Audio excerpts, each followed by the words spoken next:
तो कुछ दिन पहले हमने एक वीडियो बनाई थी जिसमें हमने बात करी थी उन 10 खिलाड़ियों की जो कि आईपीएल 2026 के मिनी ऑक्शन से पहले अपनी अपनी टीम से रिलीज हो सकते हैं। उस वीडियो को आपने बहुत ज्यादा पसंद किया, तो एक बार फिर से उसी का अगला पार्ट ओवरसीज खिलाड़ियों पर फोकस करते हुए हम लेकर के आ गए हैं। ऐसे 8 ओवरसीज खिलाड़ी जो कि आईपीएल 2026 से पहले अपनी टीम से रिलीज किए जाने के बहुत ज्यादा करीब हैं। जैसे कि आप जानते हो, मैं नया नया कोलकाता मूव किया हूं और यहां पर मुझे बहुत ज्यादा टाइम नहीं हुआ है, तो वीडियो क्वालिटी थोड़ी सी लो है, उसको बहुत जल्दी हम सुधारेंगे when I will move into my new apartment. लेकिन तब तक आप चैनल को सपोर्ट करो, चैनल को सब्सक्राइब करो, नोटिफिकेशन की घंटी बजा करके रखो और कहां कहां घूमना है वो मुझे थोड़ा बहुत बता दो। मैं सारी चीजें मार्क कर रहा हूं जितने भी लोग सजेस्ट कर रहे हैं, and I will cover everything one by one. So now without any further delay, let's begin.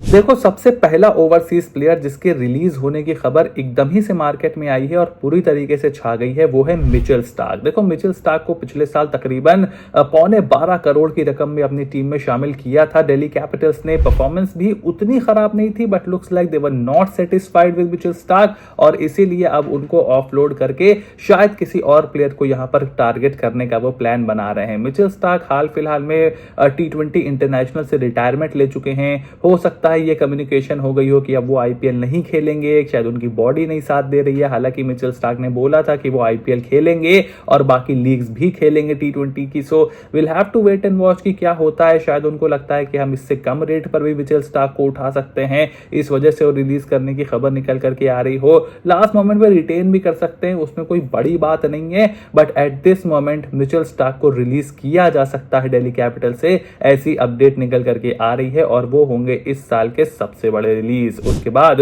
Royal Challengers Bengaluru के लियम लिविंगस्टन का रिलीज होना यहां पर तकरीबन तय दिखाई दे रहा है, बिकॉज देखो उनकी परफॉर्मेंस तो कोई बहुत ज्यादा अच्छी भी नहीं थी। फाइनल में टिम डेविड की जगह पर मजबूरी में उनको खेलना पड़ रहा था, वहां पर भी कोई परफॉर्मेंस बहुत अच्छी नहीं थी। टैलेंट बहुत ज्यादा है, मुझे तो बहुत ज्यादा पसंद है, एंड स्ट्रेटेजिकली भी, क्योंकि वहां पे टिम डेविड हैं, रोमारियो शेफर्ड हैं, जेकब बेथेल हैं, तो उस तरीके से फिट भी नहीं होते लियम लिविंगस्टन आरसीबी में। वो किसी और टीम में जाकर के ज्यादा बेटर परफॉर्मेंस दे सकते हैं जहां पर उनकी स्पिन बॉलिंग और उनकी पेस हिटिंग का फायदा उठाया जा सके। A team like Chennai super Kings will benefit immensely from Liam Livingstone और लखनऊ सुपर जायंट्स भी उनका फायदा उठा सकती है। और talking about Lucknow super giants, तो यहां पर डेविड मिलर भी लखनऊ सुपर जायंट्स से अलग हो सकते हैं, ऐसी अपडेट निकल करके आई है। पिछले साल तकरीबन 8.25 करोड़ की रकम में डेविड मिलर को अपनी स्क्वाड में लखनऊ सुपर जायंट्स ने शामिल किया था। जब तक जीटी से खेला करते थे, गुजरात टाइटन से, तब तक बहुत जबरदस्त परफॉर्मेंस देते थे, लेकिन पिछले साल उतनी अच्छी परफॉर्मेंस निकल करके नहीं आई। पार्टली बिकॉज देखो अब वो T20 वर्ल्ड कप के बाद से डेविड मिलर का थोड़ा सा और अभी कम हो गया है। जो भारत से साउथ अफ्रीका फाइनल हारा था, उसके बाद लखनऊ की कंडीशंस भी थोड़ी सी डिफरेंट है कंपेयर टू अहमदाबाद, सो वो भी एक बड़ा पार्ट प्ले करती है, किस तरीके से आप उनको यूज करते हो। Edge is also not on his side, so एक बहुत ही बड़े T20 प्लेयर, बहुत ही शानदार one day player, one of the best finishers of modern era. Unfortunately वो शायद अब आपको लखनऊ सुपर जायंट्स में खेलते हुए नहीं दिखाई देंगे। सोल्ड होंगे या नहीं वो अलग कहानी है। उसके बाद दिल्ली कैपिटल्स के ही जेक फ्रेजर मैकगर्क, जिनको 9 करोड़ में रिटेन किया था दिल्ली कैपिटल्स ने, आरटीएम यूज किया था, उनका भी यहां पर रिलीज होना तकरीबन कंफर्म है। वो तो अब ऑस्ट्रेलिया की टीम से भी बाहर चल रहे हैं, बहुत ज्यादा रन्स भी उनके बल्ले से नहीं निकल रहे हैं, कुछ चिंग्स इन आर्मर उनके निकल करके आए हैं, कुछ कमजोरियां निकल करके आई हैं, अंदर आती हुई गेंद उनको तंग करती है। सो उस पर काम करना होगा।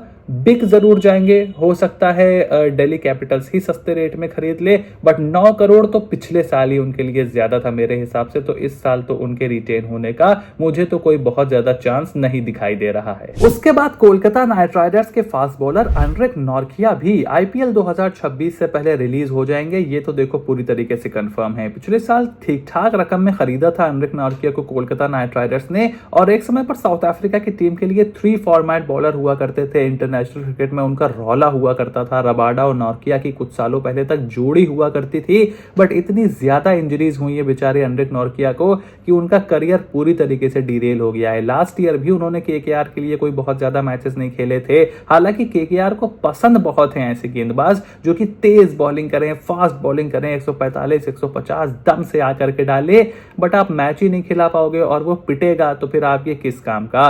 6.5 करोड़ रुपए खर्च किए थे केकेआर ने, उस बजट को भी वो फ्री करवाने को देखेंगे। शायद सस्ते में दोबारा खरीदने की कोशिश करें, या फिर अगर स्टार्क ऑक्शन में आ जाते हैं तो वो पहले केकेआर में थे उनके पीछे जाए। Everything is possible, so will have to wait and watch कि क्या होगा। बट हाँ, एंड्रिक नॉर्किया का यहाँ पर रिलीज होना तो मैं कंफर्म देख रहा हूं। उसके अलावा Devon Conway, Chennai super Kings के सलामी बल्लेबाज भी इस साल रिलीज हो जाएंगे। देखो 6.25 करोड़ रुपए खर्च किए थे डेवन कॉनवे पे, क्योंकि वो जो एक होता है ना फ्रेंचाइजीज को कि हमें अपना कोर वापस चाहिए, हमें अपना कोर वापस चाहिए, उसको बनाने में प्राइसेस दूसरी फ्रेंचाइजीज इन्फ्लेट कर देती हैं और उसका आपको खामियाजा भुगतना पड़ता है। स्ट्रैटेजी ये होनी चाहिए कि आप अपने प्लेयर को पाने के लिए एक बेस्ट बजट लगाओ, अगर वो उसमें नहीं आता है तो उसके जैसे किसी दूसरे प्लेयर को खरीदने की कोशिश करो।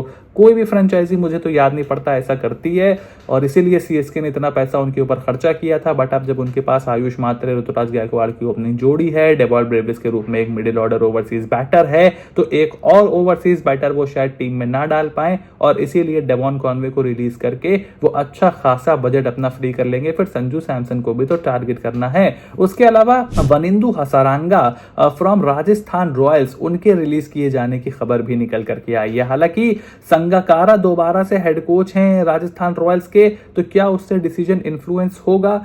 देखो, कंट्री से I think they are professionals, तो कंट्री से तो उतना आप अटैच करके वो कॉन्फ्लिक्ट ऑफ इंटरेस्ट करा के या कुछ भी आप बोल लो, मुझे नहीं लगता कि वो डिसीजन उतना ज्यादा इन्फ्लुएंस होगा। बट हाँ, ये जरूर है कि हसारंगा की गेंदबाजी उस लेवल की नहीं रही है कि आप उन पर 5.25 करोड़ रुपए खर्च करो और फिर बल्लेबाजी भी आप उनका इस्तेमाल नहीं करते हो, कंडीशंस भी उस तरीके की नहीं है।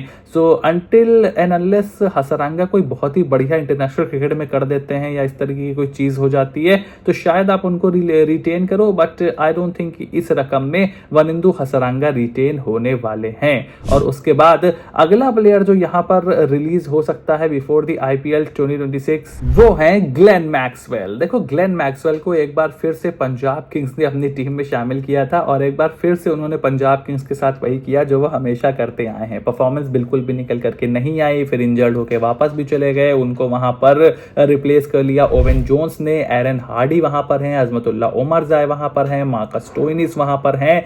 सो आई डोंट थिंक कि अब ग्लेन मैक्सवेल की उस टीम में जगह बनती है। अगर लियम लिविंगस्टन ऑक्शन में आते हैं तो पहले पंजाब में खेला करते थे Liam Livingstone, if you remember, तो उनके पीछे जा सकती है एक बार फिर से पंजाब किंग्स। इस साल के फाइनलिस्ट थे, श्रेयस अय्यर वहां पर हैं। सो काफी चीजें यहां पर ऑलरेडी कवर्ड हैं। और ओवेन जोन्स जो कि अब ऑस्ट्रेलिया की टीम से खेल रहे हैं, एरन हार्डी रेगुलर ऑस्ट्रेलिया की टीम में फीचर होते रहते हैं, मार्कस स्टोइनिस इतने सीनियर प्लेयर हैं, तो वो ऑजी फैक्टर भी अब काम नहीं आएगा ग्लेन मैक्सवेल की, क्योंकि ऑलरेडी रिप्लेसमेंट्स उनके पास बहुत अच्छी हैं। सो इसीलिए मुझे लगता है कि ग्लेन मैक्सवेल का तो कोई चांस नहीं है। सोल्ड होंगे या नहीं, वो भी अपने आप में एक बड़ा सवाल है। सो ये थे 8 बड़े ओवरसीज एक्सपेंसिव ओवरसीज प्लेयर्स जो कि आईपीएल 2026 के मिनी ऑक्शन से पहले रिलीज हो सकते हैं। अब आपके हिसाब से इनमें से कितनों को आप रिलीज होता हुआ देखते हो, और अगर रिलीज होंगे तो ये किस टीम में जाने के इनके बेस्ट चांसेस हैं, मुझे कमेंट बॉक्स में लिख करके जरूर बताओ। चैनल को सब्सक्राइब करो, नोटिफिकेशन की घंटी बजाना भी बिल्कुल ना भूलना, ताकि ऐसी कोई भी वीडियो तुमसे बिल्कुल भी मिस ना हो। Stay tuned and I will see you soon in the next video.